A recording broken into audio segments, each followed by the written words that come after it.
வணக்கம். மதிமுகம் செய்திகள். இன்றைய முக்கிய நிகழ்வுகளை பார்ப்பதற்கு முன்பாக தலைப்பு செய்திகளை பார்க்கலாம்.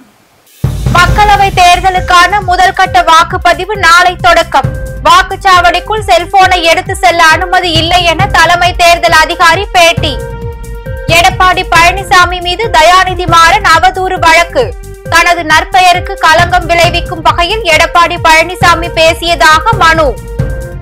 RSS சித்தாந்தத்தை எதிர்த்து வீதியில் இறங்கி போராட வேண்டும். காங்கிரஸ் தொண்டர்களுக்கு ராகுல் காந்தி வேண்டுகோள்.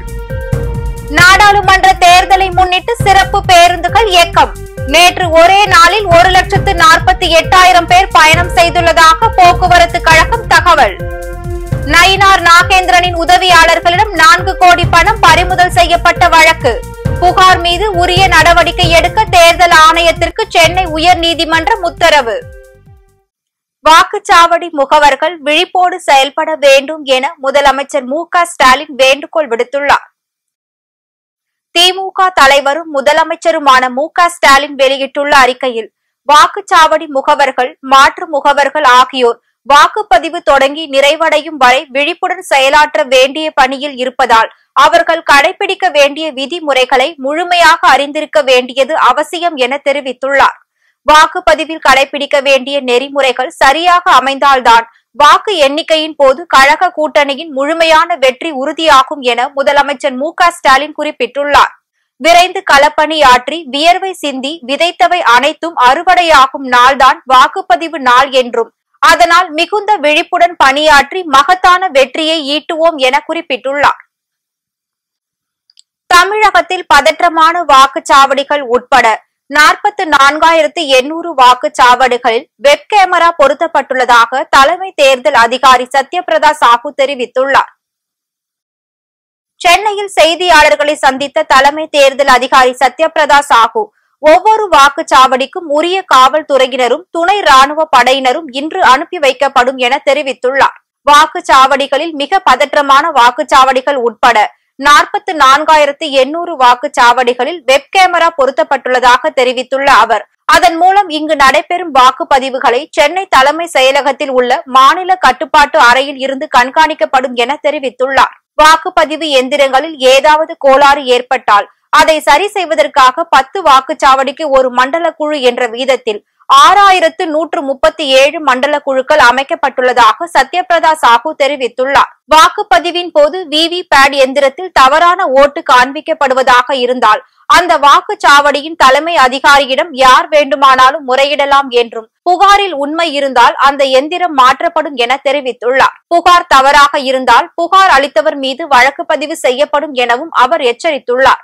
முதியோர், மாற்றுத்திறனாளிகள், கர்ப்பிணி பெண்களுக்காக சாய்வு தளம் செய்து தரப்பட்டுள்ளதாக குறிப்பிட்டுள்ள அவர், விளவங்கோடு இடைத்தேர்தலில் வாக்காளர்கள் ஓட்டு போடும் போது முதலில் சட்டசபைக்காக விரலில் மை வைக்கப்படும் என்றும், அடுத்ததாக மக்களவை ஓட்டுக்காக இன்னொரு விரலில் மை வைக்கப்படும் எனவும் தெரிவித்துள்ளார்.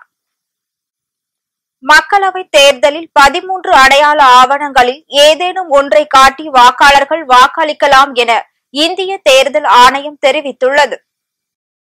தமிழகத்தில் 39 தொகுதிகள் உட்பட 29 மாநிலங்களில் 102 மக்களவை தொகுதிகளில் நாளை முதல்கட்ட வாக்குப்பதிவு நடைபெற உள்ளது. தமிழகத்தில் 39 தொகுதிகளில் 950 வேட்பாளர்கள் போட்டியிடும் நிலையில் நாளை காலை 7 மணி முதல் மாலை 6 மணி வரை வாக்கு செலுத்த ஏற்பாடுகள் செய்யப்பட்டுள்ளது. வாக்காளர்களுக்கு வீடு தேடி சென்று தேர்தல் அலுவலர்கள் பூத் ஸ்லிப் வழங்கி வருகின்றனர். தமிழகத்தில் இதுவரை 90% பேருக்கு பூத் ஸ்லிப் வழங்கப்பட்டுள்ளதாக தேர்தல் ஆணையம் தரப்பில் தெரிவிக்கப்பட்டுள்ளது. எனினும் பூத் ஸ்லிப் கிடைக்கவில்லை என்றால் ஓட்டர் ஹெல்ப்லைன் செயலி பதிவிறக்கம் செய்து அதில் விவரங்களை பதிவிட்டால் எந்த வாக்குச்சாவடியிலும் வாக்களிக்க வேண்டும் என்ற விவரங்கள் தெரிந்து கொள்ள வசதி செய்யப்பட்டுள்ளது. மேலும் பூத் ஸ்லிப் இல்லை என்றாலும் தேர்தல் ஆணையம் வரையறுத்துள்ள 13 ஆவணங்களில் ஏதேனும் ஒன்றை காண்பித்து வாக்களிக்கலாம் என அறிவிக்கப்பட்டுள்ளது. வாக்காளர் அடையாள அட்டை, ஆதார் அட்டை, மகாத்மா காந்தி தேசிய ஊரக வேலை உறுதியளிப்பு திட்டத்தின் பணி அடையாள அட்டை,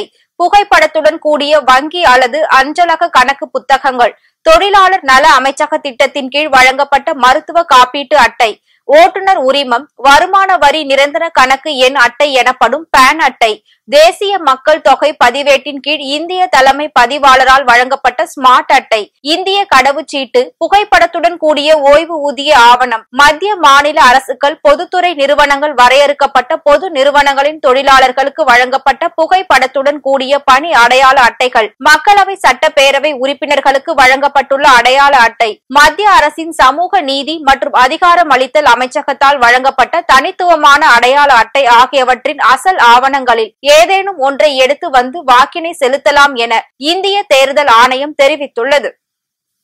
நாடாளுமன்ற தேர்தலை முன்னிட்டு பொதுமக்கள் தங்கள் சொந்த ஊர்களுக்கு சென்று வாக்களிக்க ஏதுவாக இன்று கூடுதலாக 2970 சிறப்பு பேருந்துகள் இயக்கப்படுகிறது.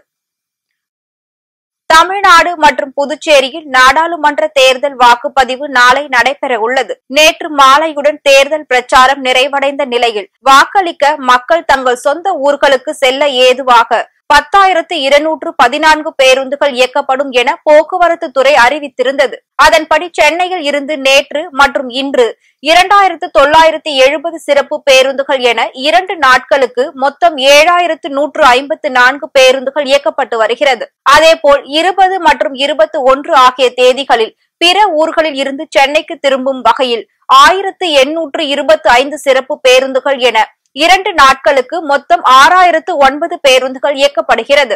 இந்நிலையில் தேர்தலை முன்னிட்டு நேற்று இயக்கப்பட்ட 2,899 பேருந்துகள் மூலம் சுமார் 1.48 லட்சம் பயணிகள் பயணித்துள்ளனர் என போக்குவரத்து கழகம் தரப்பில் தகவல் தெரிவிக்கப்பட்டுள்ளது. இதற்கிடையே கோவை, ஈரோடு, ஊட்டி, திருப்பூர் மண்டலங்களில் வாக்களிக்க செல்லும் 60 வயதுக்கு மேற்பட்டவர்கள், மாற்றுத்திறனாளிகள் சாதாரண கட்டண நகர பேருந்துகளில் நாளை கட்டணமின்றி பயணிக்கலாம் என மேலாண் இயக்குநர் தெரிவித்துள்ளார்.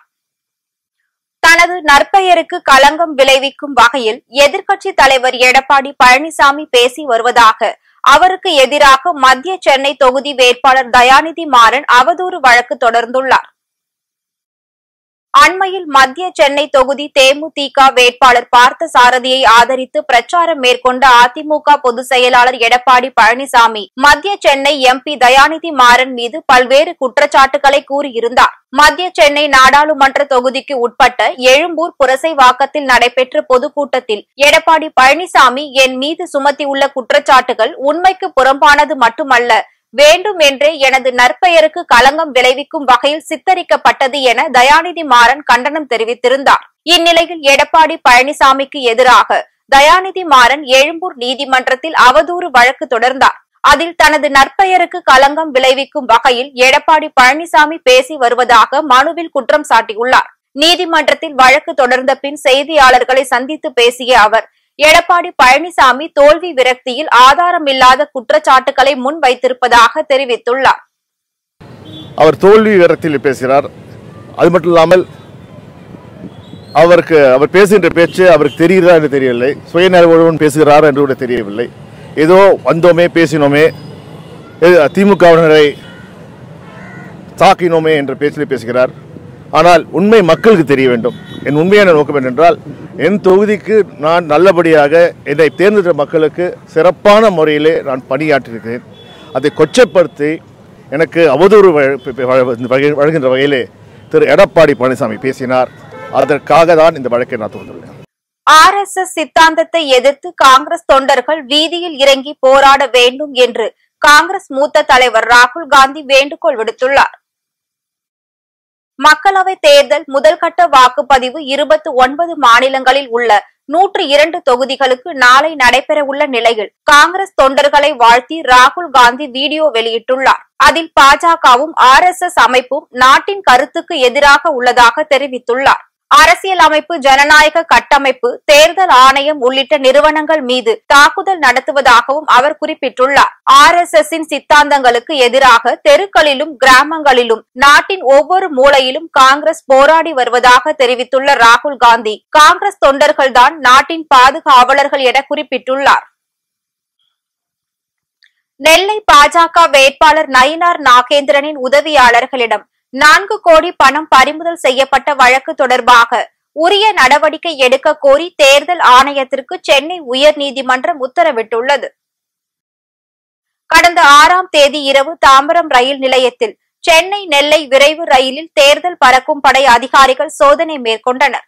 அதில் பயணித்த மூவர் 3,99,00,000 ரூபாயை உரிய ஆவணங்கள் இல்லாமல் கொண்டு சென்றது தெரிய வந்தது. விசாரணையில் புரசைவாக்கம் தனியார் விடுதியில் பணியாற்றும் பாஜக உறுப்பினர் சதீஷ், சகோதரர் நவீன், ஓட்டுநர் பெருமாள் என்பதும் தெரிய வந்தது. காவல்துறையினரின் விசாரணையில் வாக்காளர்களுக்கு அளிப்பதற்காக தான் பணம் கொண்டு செல்லப்பட்டுள்ளதாகவும் நயினார் நாகேந்திரனின் பணம் என்றும் பிடிப்பட்டவர்கள் வாக்குமூலம் அளித்தனர். வாக்காளர்களுக்கு அளிப்பதற்காக பணம் பதுக்கி வைத்திருந்ததால் நயினார் நாகேந்திரனை தகுதி நீக்கம் செய்ய வேண்டும் என தமிழக தேர்தல் ஆணையரிடம் புகார் அளிக்கப்பட்டது. இதனை அடுத்து இது தொடர்பான மனு சென்னை உயர் நீதிமன்றத்தில் விசாரணைக்கு வந்தபோது நயினார் நாகேந்திரனின் உதவியாளர்களிடம் 4 கோடி பணம் பறிமுதல் செய்யப்பட்ட வழக்கு தொடர்பாக உரிய நடவடிக்கை எடுக்க கோரி தேர்தல் ஆணையத்திற்கு நீதிபதிகள் உத்தரவிட்டனர்.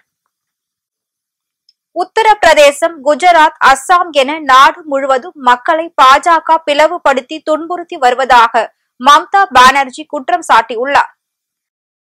மக்களவை தேர்தலில் அஸ்ஸாமில் போட்டியிடும் 4 திரிணாமுல் வேட்பாளர்களை ஆதரித்து சில்சர் பகுதியில் தேர்தல் பிரச்சாரத்தில் ஈடுபட்டார். அப்போது பேசிய அவர், பிரதமர் நரேந்திர மோடி தொடர்ந்து 3வது முறையாக மத்தியில் ஆட்சிக்கு வந்தால் நாட்டில் ஜனநாயகமும் இருக்காது, தேர்தல்களும் இருக்காது என எச்சரித்தார். உத்தரப்பிரதேசம், குஜராத், அஸ்ஸாம், டெல்லி என நாடு முழுவதும் மக்களை பாஜக பிளவுபடுத்தி துன்புறுத்தி வருவதாகவும் மணிப்பூரில் பாதிக்கப்பட்ட மக்களுக்கு இதுவரை நிவாரணம் கிடைக்கவில்லை என்றும் வேதனை தெரிவித்தார். நாட்டில் வன்முறை தொடர்ந்து கொண்டே இருக்க வேண்டும் என்பதையே பாஜக விரும்புவதாகவும் தனது வாழ்நாளில் இத்தகைய அபாயகரமான தேர்தலை இதுவரை சந்தித்ததே இல்லை என தெரிவித்தார். தேர்தல் நடத்தை விதிமுறைகளை மீறியதாக விஜயகாந்த் இளைய மகன் சண்முக பாண்டியன் மீது வழக்கு பதிவு செய்யப்பட்டுள்ளது. விருதுநகரில் அவரது சகோதரர் விஜய பிரபாகரனுக்காக அனுமதியின்றி பிரச்சாரம் செய்ததாக புகார் எழுந்துள்ளது. இந்நிலையில் விஜயகாந்த் மகனும் நடிகருமான சண்முக பாண்டியன் உட்பட அதிமுக, தேமுதிக நிர்வாகிகள் 14 பேர் மீது வழக்கு பதிவு செய்யப்பட்டுள்ளது. கள்ளிக்குடி ஒன்றியம் சென்னம்பட்டியில் கோழி கழிவில் உரம் தயாரிக்கும் நிறுவனத்தில் துர்நாற்றம் வீசியதால் நிறுவனத்தை மூட வலியுறுத்தி கிராமத்தினர் இரவு முழுவதும் சாலை மறியலில் ஈடுபட்டனர். மதுரை திருமங்கலம் அருகே கள்ளிக்குடியில் இயங்கி வரும் உர நிறுவனத்தில் கோழி கழிவுகள் கொண்டு உரம் தயாரிக்கப்படுவதால் அந்த பகுதி முழுவதும் துர்நாற்றம் வீசுவதால் அப்பகுதி மக்கள் பலமுறை நிறுவனத்தை மூட கோரிக்கை விடுத்துள்ளனர். ஆனால் நிறுவனம் தொடர்ந்து இயக்கப்பட்டு வருவதால் ஆத்திரமடைந்த பொதுமக்கள் கள்ளிக்குடி காரியாப்பட்டி ரோட்டில் மறியலில் ஈடுபட்டனர். மேலும் கோழி கழிவை கொண்டு சென்ற வேனையும் சிறைப்பிடித்து வைத்துள்ளனர். நேற்று இரவு தொடங்கிய இந்த மறியல் இன்று காலை வரை நீடித்துள்ளது. இதனால் அப்பகுதியில் போக்குவரத்தும் பாதிக்கப்பட்டுள்ளது. பின்னர் இது குறித்து தகவல் அறிந்து வந்த செந்தாமரை திருமங்கலம் டிஎஸ்பி நிறுவனத்தை மூட விரைவில் நடவடிக்கை எடுக்கப்படும் என உறுதி அளித்ததன் பின்னரே போராட்டத்தை கைவிட்டு கலைந்து சென்றனர். தரங்கம்பாடி அருகே புகழ்பெற்ற திருக்கடையூர் அபிராமி சமேத அமிர்த கடேஸ்வரர் கோவிலில் சித்திரை திருவிழாவை முன்னிட்டு திருக்கல்யாண உற்சவம் வெகு விமர்சையாக நடைபெற்றது. மயிலாடுதுறை மாவட்டம் தரங்கம்பாடி தாலுகா திருக்கடையூரில் தர்மபுரம் ஆதீனத்திற்கு சொந்தமான அபிராமி சமேத அமிர்த கடேஸ்வரர் கோவிலில் சித்திரை மாதம் 14 நாட்கள் சித்திரை திருவிழா நடைபெறும். இந்த ஆண்டு சித்திரை திருவிழா கடந்த 6ஆம் தேதி கொடியேற்றத்துடன் துவங்கியுள்ளது. சித்திரை திருவிழாவின் முக்கிய விழாவான அபிராமி சமேத அமிர்த கடேஸ்வரர் சுவாமிக்கு திருக்கல்யாண உற்சவம் வெகு விமர்சையாக நடைபெற்றது. அதற்கு முன்னதாக பெண்கள் சீர்வரிசை எடுத்து வந்து ஊஞ்சல் உற்சவம் மற்றும் காப்பு கட்டி திருக்கல்யாண உற்சவத்தில் மாங்கல்ய தாரணம் செய்து வழிபட்டனர். அதனைத் தொடர்ந்து அம்பாள் பஞ்சமூர்த்திகளுடன் புஷ்ப பல்லக்கில் திருவீதி உலா நடைபெற்றது. அதில் தர்மபுர ஆதீன மடாதிபதி உள்ளிட்ட திரளான பக்தர்கள் கலந்து கொண்டு சுவாமி தரிசனம் செய்தனர். மதுரையில் மீனாட்சி சுந்தரேஸ்வரர் பல்லக்கில் வலம் வந்து அருள் பாலித்தார். இதில் ஏராளமான பக்தர்கள் கலந்து கொண்டு சுவாமி தரிசனம் செய்தனர். மதுரை மீனாட்சி அம்மன் கோவிலில் சித்திரை திருவிழா கடந்த 12ஆம் தேதி தொடங்கி வெகு விமர்சையாக நடைபெற்றது. விழாவின் 6வது நாளான நேற்று மீனாட்சி அம்மன் சுந்தரேஸ்வரர் பல்லக்கில் வீதி உலா வந்து பக்தர்களுக்கு அருள் பாலித்தார். அதனைத் தொடர்ந்து மாலை சுவாமி அம்பாள் தங்க ரிஷபம், வெள்ளி ரிஷப வாகனத்தில் வீதி உலா வந்து பக்தர்களுக்கு அருள் பாலித்தார்.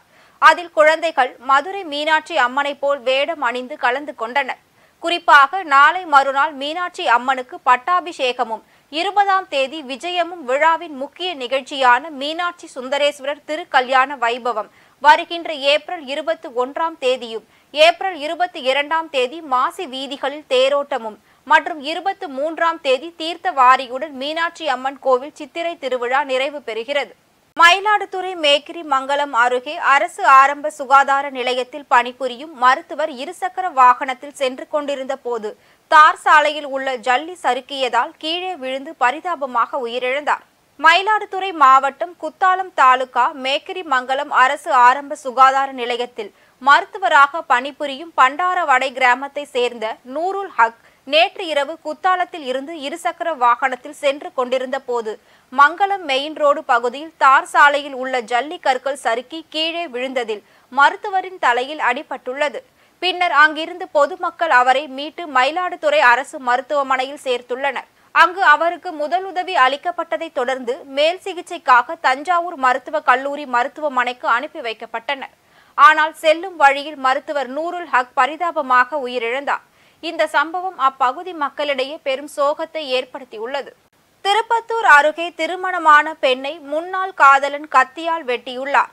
இந்த சம்பவம் அப்பகுதி மக்களிடையே பெரும் பரபரப்பை ஏற்படுத்தியுள்ளது. திருப்பத்தூர் மாவட்டம் ராஜீவ்காந்தி நகர் பகுதியை சேர்ந்த இந்துமதி, வாணியம்பாடி பகுதியை சேர்ந்த கார்த்திக் என்பவரை கடந்த 7 ஆண்டுகளுக்கு முன்பு திருமணம் செய்துள்ளார். இவர்கள் இருவருக்கும் இடையே ஏற்பட்ட குடும்ப தகராறின் காரணமாக இந்துமதி தனது அம்மா வீட்டிற்கு வந்து தங்கியுள்ளார். ஆனால் இதற்கு முன் இந்துமதிக்கு அதே பகுதியை சேர்ந்த அஜித்குமார் என்பவரை காதலித்து வந்துள்ளார். விரக்தியில் இருந்த அஜித்குமார் திருப்பத்தூர் நகர் பகுதியில் இந்துமதியை சந்தித்து பேசியுள்ளார். அப்போது இருவருக்கும் இடையே ஏற்பட்ட தகராறில் அஜித்குமார் திடீரென தான் மறைத்து வைத்திருந்த கத்தியை எடுத்து இந்துமதியின் முகம் மற்றும் உடம்பில் கத்தியால் வெட்டி தப்பி சென்றுள்ளார். இந்துமதியின் அலறல் சத்தம் கேட்டு அங்கு வந்த உறவினர்கள் அவரை மீட்டு அரசு மருத்துவமனையில் சேர்த்துள்ளனர். மேலும் இந்துமதி திருப்பத்தூர் அரசு மருத்துவமனையில் உயிருக்கு ஆபத்தான நிலையில் சிகிச்சை பெற்று வருவதால் இதனை அறிந்த அஜித்குமார் திருப்பத்தூர் நகர காவல் நிலையத்தில் தானாக சென்று சரணடைந்துள்ளார்.